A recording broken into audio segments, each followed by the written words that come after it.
ஆடியில் காவிரி பெருகுவது போல் தமிழ்நாட்டில் ஆட்சி மாற்றத்திற்கான அலை வீசுவதாக பிரதமர் நரேந்திர மோடி தெரிவித்துள்ளார். திருச்சியில் தேசிய ஜனநாயக கூட்டணி சார்பில் ஏற்பாடு செய்யப்பட்டிருந்த பொதுக்கூட்டத்தில் உரையாற்றிய அவர், மதுரை விமான நிலையத்தை சர்வதேச விமான நிலையமாக தரம் உயர்த்துவதால் மதுரையின் சுற்றுலா இனி மேம்படும் என்று கூறினார். தமிழ்நாட்டின் எதிர்காலத்திற்காக வளர்ச்சி திட்டங்களில் மத்திய அரசு முதலீடு செய்து வருவதாக குறிப்பிட்ட பிரதமர், இதனை கருத்தில் கொண்டே கடந்த 3 ஆண்டுகளில் தமிழகத்திற்கான நிதியை மத்திய அரசு 3 மடங்கு அதிகரித்திருக்கிறது என்றார். தமிழ்நாடு வளர்ச்சியடைய தேசிய ஜனநாயக கூட்டணி ஆட்சி அமைய வேண்டியது அவசியமாகிறது என்று அவர் குறிப்பிட்டார். திமுக ஆட்சியை தூக்கி எறிய மக்கள் தயாராகிவிட்டார்கள் என்ற பிரதமர், தமிழ்நாட்டின் ஊழல் பணமெல்லாம் ஒரு குடும்பத்தைச் சென்று சேர்வதாகவும் கூறினார்.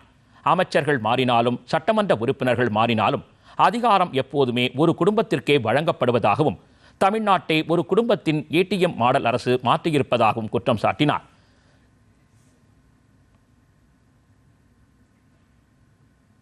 Tiruchi is a land of courage and faith. It has seen the bravery of the Murdu brothers. I also remember Major M. Sarvanan, who made the ultimate sacrifice during Kargil war. When it comes to respecting Tamil Nadu and its culture, our government has always been at the forefront.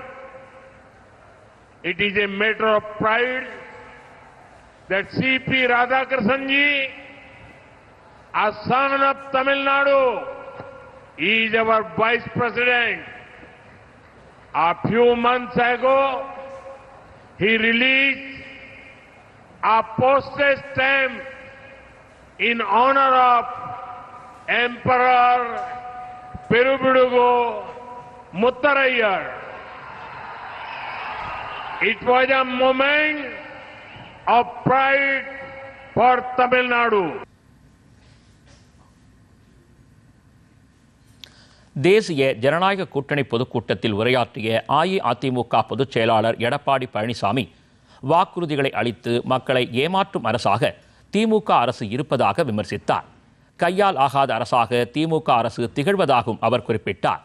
எதிர்வரும் சட்டப்பேரவை தேர்தலில் தேசிய ஜனநாயக கூட்டணி அமோக வெற்றி பெற்று திமுகவை ஆட்சியிலிருந்து அகற்றும் என்றும், எதிர்வரும் தேர்தல் கருணாநிதி குடும்பத்திற்கு கடைசி தேர்தல் என்றும் அவர் குறிப்பிட்டார்.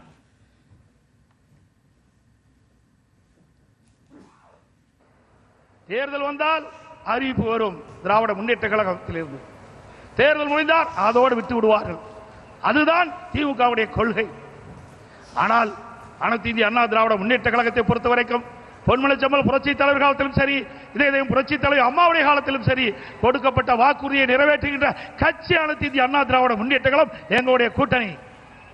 அனைத்து இந்திய அண்ணா திராவிட முன்னேற்ற கழகம் 10 ஆண்டு காலம் 2011-2024 அற்புதமான ஆட்சி கொடுத்தது. அந்த ஆட்சி காலம் ஒரு பொற்கால ஆட்சி என்று மக்களால் பாராட்டப்பட்டோம். இன்றைக்கு விவசாயிகளாட்டும், தொழிலாளர்களாட்டும், இன்றைக்கு அரசு ஊழியர்களாட்டும் அத்தனை பேர்களுக்கும் அனைத்து கிடைக்கப்பட்ட ஒரே அரசாங்கமாக அனைத்து இந்திய அண்ணா திராவிட முன்னேற்ற கழக அரசாங்கம் திகழ்ந்து என்பதை நேரத்தில் தெரிவிக்க விரும்புகின்றேன்.